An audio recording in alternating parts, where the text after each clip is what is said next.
Hello, my name is Maria Colorado, and my presentation is on the cross-border and immigrant students. So my argument is that both immigrant and cross-border students have a unique educational experience, and they face a lot of barriers within the educational system in the United States. What is a cross-border student? So basically, a cross-border student, it is a student that jumps the border. Literally, they cross the border daily to attend school. So an actual definition by Ryan Vance was that it's an individual who traverses a nation's territorial boundaries to obtain an education. So some of the reasons why they might do this is opportunities for a better education, are able to learn a new language, for example, English, are able to get are citizens within that country depending on where it is, and they also get to experience two different cultures and countries. So immigrant students are a little different than cross-border students. Immigrant students actually don't have citizenship. They might live in the US, for example. Our Dreamers, which is a program for immigrant students that arrived here when they were young.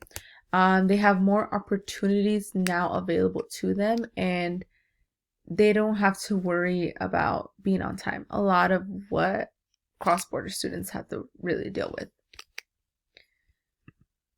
Hardships on immigrant students would be they're most likely to grow up more on the poor side. Parents aren't able to be as involved because they're working two jobs trying to bring in money for rent and all that. They attend under-resourced schools. What I mean by that is there's not enough programs, or they don't have as many resources as a private school or a school where it's a medium to high income.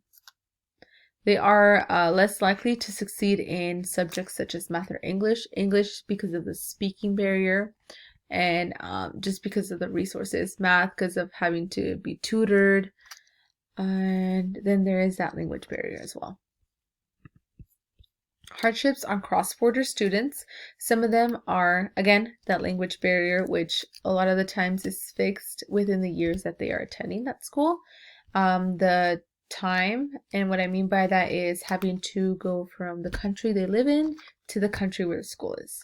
There's a lot of sacrifices that need to be made within that. A lot of the parents need to be, I would say, hands-on, because you do have to make sure that your student is arriving on time.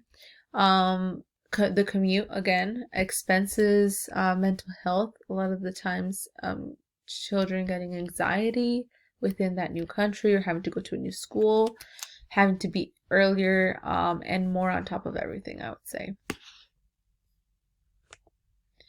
How to better help these students. So how can we better help these students that are going through these different hardships?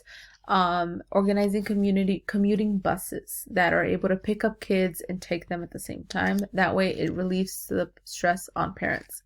Finding supports for these students. So I know there are a lot of groups that I know about in high schools or colleges that help immigrant students, help Dreamers.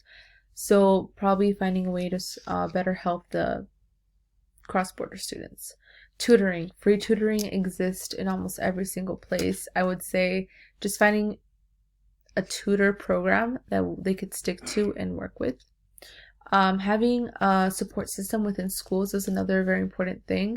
I think that if we are better equipped in our schools and we are better able to handle certain situations, it can definitely benefit students, including parents. What I mean by this, it could be a newsletter, be like, hey, this is what's going on in your child's classes, so they are aware of what's happening. And then advising students, which can go with counseling. Counseling can do a lot of this.